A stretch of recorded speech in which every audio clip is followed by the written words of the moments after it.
Bonjour et bienvenue sur Kansei. Encore un reportage insolite, une grande surprise.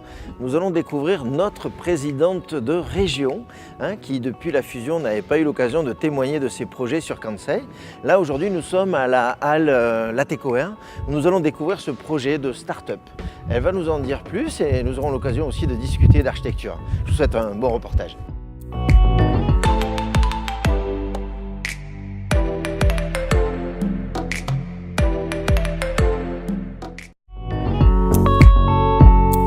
Bonjour Madame la Présidente. Bonjour. Ravi de vous rencontrer. Également.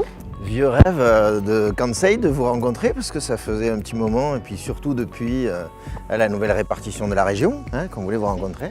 Et en plus, quel bel endroit. Première question que j'ai envie de vous poser, c'est votre culture architecturale, votre goût pour l'architecture. Quel est-il et d'où vient-il? Alors il vient parce que mon oncle est architecte.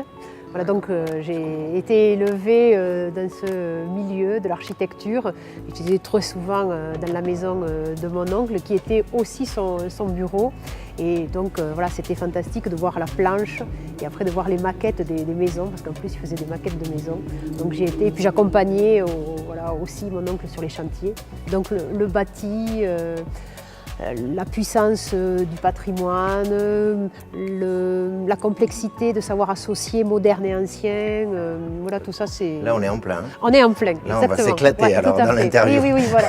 Donc question qui est importante pour nous parce qu'on peut s'y perdre pour nos internautes.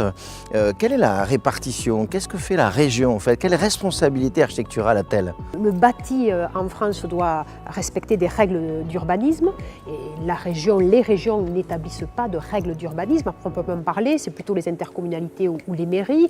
Il y a aussi toute la question des architectes des bâtiments de France ou des architectes en chef des monuments historiques, ça c'est l'État, mais la région est un bâtisseur. Alors, la région est un bâtisseur de par ses compétences, de par ses missions. Alors, tout d'abord les lycées. En plus, nous avons dans cette région la plus grande progression démographique de France. Donc il faut construire de nouveaux lycées, en agrandir, en rénover des anciens. Nous sommes aussi investisseurs dans la question de l'économie. Et ici, dans les halles de Latécoère, c'est cela. En fait, ce sera le centre de l'innovation pour la région Occitanie. Et puis, on a aussi la question de la culture. Et nous sommes en train de construire un musée, Narbovia, à Narbonne, pour tout ce qui concerne le patrimoine historique, l'antiquité de la Narbonnaise. Revenons à ce lieu. En fait, le projet donc concerne des startups, c'est ça? Un lieu de vie? Oui, tout à fait. Un futur lieu de vie qui Exactement. va démarrer, je crois, la semaine prochaine. Voilà, exactement, dans quelques jours, il va démarrer. Alors, les halles de Latécoère, en fait, c'était dès le XXe siècle, il y a ça un peu plus de 100 ans, tout juste 101 ans, c'était le lieu de l'innovation. C'est là où a commencé la grande aventure de l'aéronautique, de l'aérospatiale, de l'aviation. Et donc là, nous avions la possibilité, il y a de ça 2 ans, que la région achète ces bâtiments. Et j'ai de suite dit banco, parce que je voulais qu'au XXIe siècle, les halles de Latécoère soient toujours des lieux d'innovation. Et c'est ici que va être hébergé donc tout un ensemble, un campus autour de l'innovation. Donc nous allons pouvoir accueillir des startups, nous allons avoir un Fab Lab, nous allons avoir aussi un espace événementiel et puis nous aurons nos locaux pour notre agence régionale de développement économique et pour notre incubateur régional. Et là on est sur 12 000 m². La réflexion vient d'où? Vous montez un groupe de travail? Comment vous avez choisi un architecte toulousain en plus? Oui, tout à fait. Alors on a fait un concours, voilà, parce que voilà, le cahier des charges, c'était de respecter l'âme, l'architecture voilà, très, très présente, avec et du béton ici pour la voûte et là plutôt sur une structure avec du métal. Donc c'était d'arriver de donner à ces grands halls une puissance encore plus forte par la présence donc, des différentes activités, mais tout en valorisant voilà, toute cette grande voûte, cette luminosité au cœur d'un quartier qui était en plein développement. Donc nous avons lancé un concours et donc c'est Pierre-Louis Taillandier avec son équipe qui a gagné le concours. Ça sera un lieu très ouvert au public, c'est-à-dire 3700 m² pour les startups. Après, un Fab Lab, donc la réalisation avec bien sûr toute la 3D. Et puis donc un lieu où il peut y avoir des conférences, où il puisse y avoir des événements aussi qui sachent concilier les approches vraiment futuristes avec un aspect festif. Et puis seront implantés donc les services de la région sur tout ce qui concerne l'aide aux entreprises et un incubateur régional.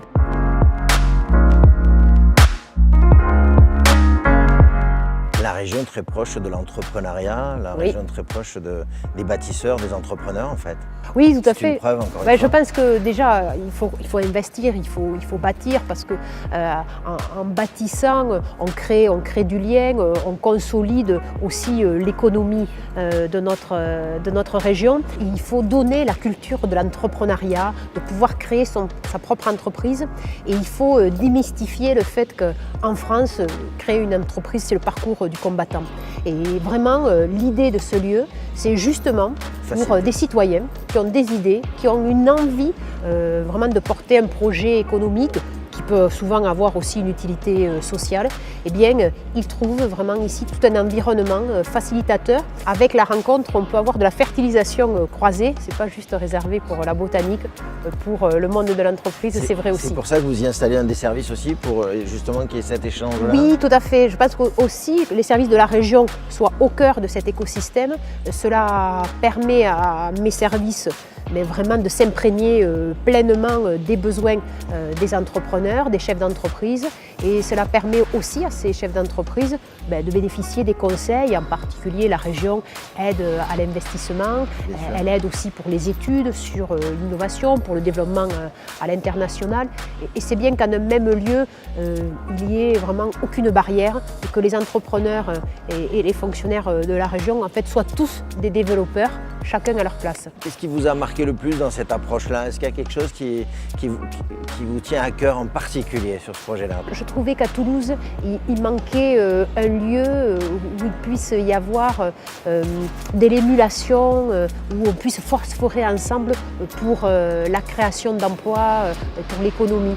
Et dans d'autres villes européennes ou dans le monde, j'avais pu visiter ces quartiers où vraiment on sentait vraiment beaucoup d'ébullition, beaucoup de capacité à créer de nouvelles relations, de nouvelles formes économiques.